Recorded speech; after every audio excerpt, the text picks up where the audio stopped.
He has one of the brightest resumes in the country for law enforcement. He served as police commissioner during the September 11th attacks. Shortly after, his work caught the eye of President George W. Bush, who asked Kerik to be the head of the Department of Homeland Security. It wasn't long after this that it all came crashing down for Kerik, who was nailed on allegations that he hired a nanny with false documents and tax fraud. He was forced to withdraw his nomination and was sentenced to a 3-year prison sentence. And that is where Kerik finally saw what life was like on the other side of the justice system. Then I went to prison, and I met young men that, first-time nonviolent, low-level drug offenses, they were sentenced to 10 and 15 years in prison.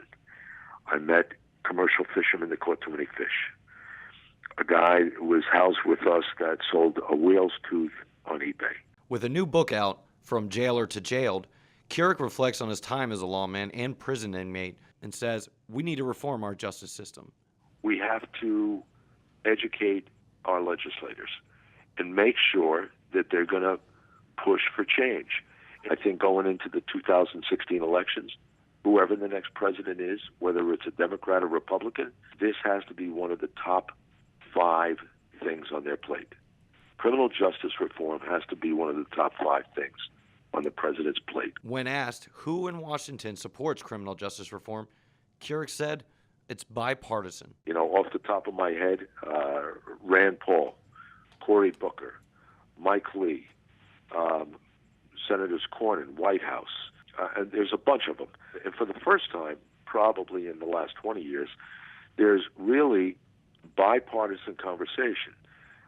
When you have Newt Gingrich, the former speaker, and Van Jones standing on a stage together, pushing for the same issue, you're quick to realize this isn't a Republican or Democratic issue. This is an American issue.